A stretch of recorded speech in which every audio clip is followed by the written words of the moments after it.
ऊ.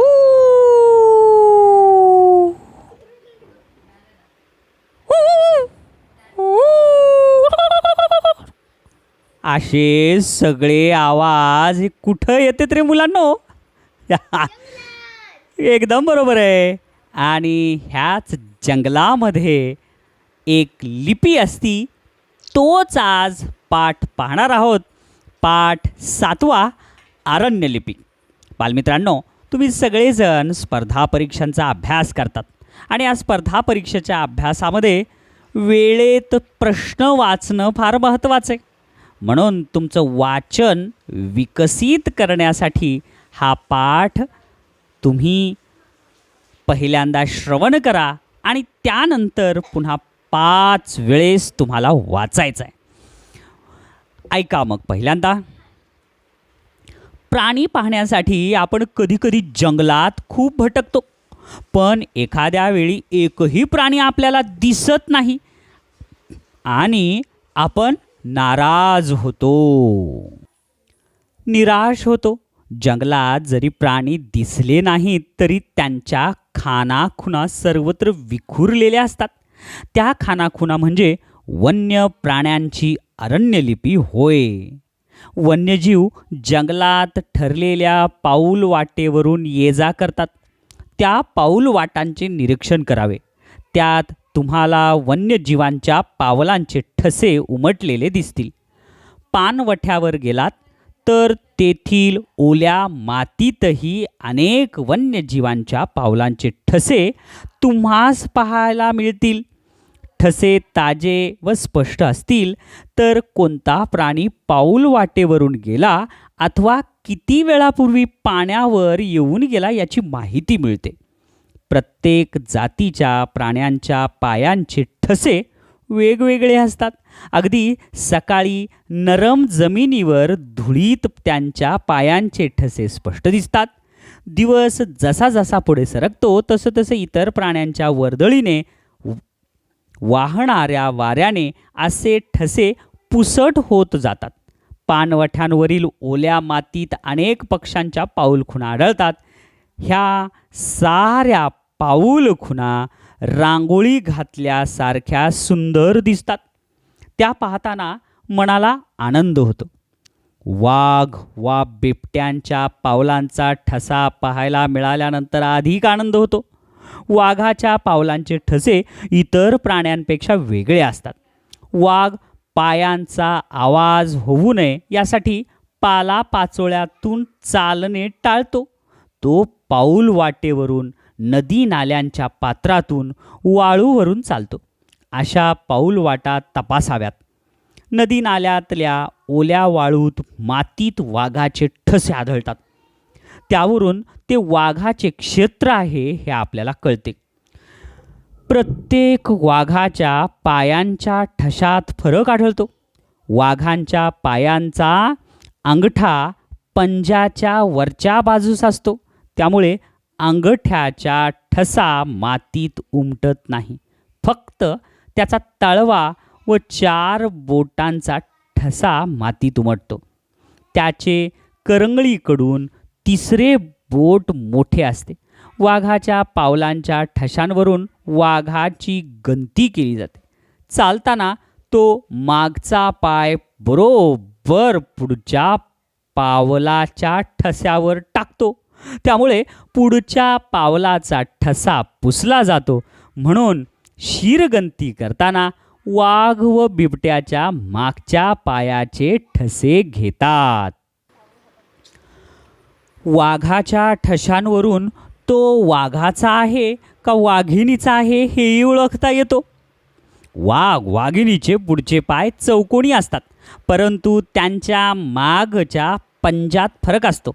वाघाचा पंजा चौकोनी असतो, त्याची लांबी रुंदी सारखी असते, परंतु वाघिणीच्या मागच्या पायाचा तळवा आयताकृती असतो. रुंदीपेक्षा त्याची लांबी जास्त असते. नर मादीच्या पावलांचे ठसे जवळजवळ दिसल्यास ते दोघे बरोबर होते असे समजायला हरकत नाही. ज्या प्राण्यांच्या पायांच्या नख्या बाहेर आलेल्या असतात त्यांच्या पंजाच्या ठशात बोटांबरोबर नख्याही उमटलेल्या दिसतात. तरसाचा ठसा 3 इंच लांब असतो. जंगली कुत्र्याचा ठसा सुबक दिसतो. त्याच्या पंजाचा तळवा व 4 बोटे नख्यांसह मातीत उमटलेली दिसतात. 4ही बोटात अंतर असते. तळवा व बोटे यातही अंतर असते.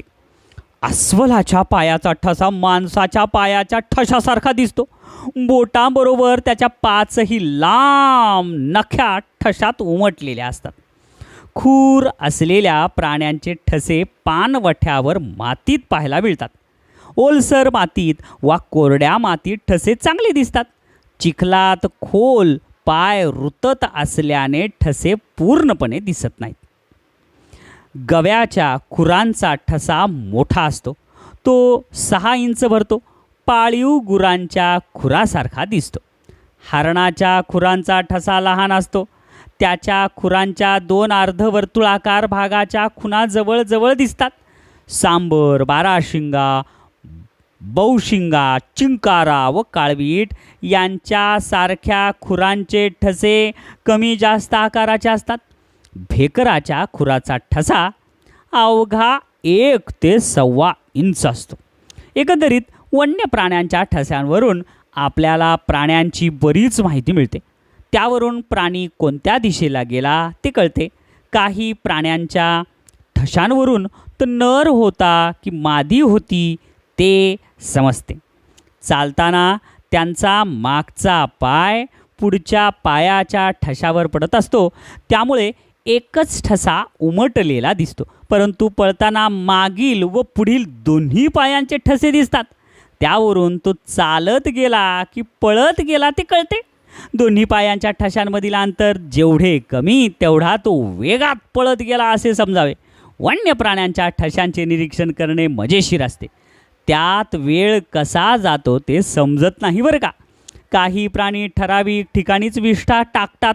विष्ठेचा आकार, रंग यावरून ते प्राणी चटकन ओळखता येतात. काही प्राण्यांच्या विष्ठेत शिकार केलेल्या प्राण्यांचे न पचलेले भाग जसे केस, नखे व हाडे आढळून येतात. त्या निरीक्षणावरून ती शिकार कोणत्या प्राण्याची असेल हे ओळखता येते. जंगलातून फिरताना आपल्याला अनेक आवाज ऐकू येतात. उंच उंच गवतातून पाण्याकडे येणारे हिंस्त्र प्राणी पाहून पक्षी मोठ्याने आवाज करत उंच उडतात. तर शिकार होणारे प्राणी जसे हरिण, सांबर व काळवीट मोठ्या आवाजात ओरडत धोक्याची सूचना देतात. वन्य प्राण्यांच्या पावलांचे ठसे शिकार करण्याची पद्धत, विष्ठा व झाडाझुडपांवरील त्यांच्या नख्यांच्या खुणा, दातांच्या खुणा, त्यांचे विविध आवाज यावरून त्यांची आपल्याला ओळख होते. ही एक प्रकारची आर्यन लिपीच आहे. जंगल वाचनाचा आपल्याला छंद लागला की डोळ्यांनी, कानांनी, नाकांनी आपण प्राण्यांच्या अनेक गोष्टी जाणतो. प्राण्यांचे आवाज, पायांचे ठसे, वास आपल्याला प्राण्यांच्या जगाशी एकरूप करतात. ओढा, नदीकाठ, माळरान, डोंगरदऱ्या, ओहळ, झाडे झुडपे या सगळ्यांशी जवळीक निर्माण होते. कुठलेही जंगल आपल्याला कंटाळवाणे वाटत नाही, कारण जंगल वाचनाचा अनुभव आपल्याला नवनवीन माहिती आणि वेगळ्याच स्वरूपाचा आनंद मिळवून देतो.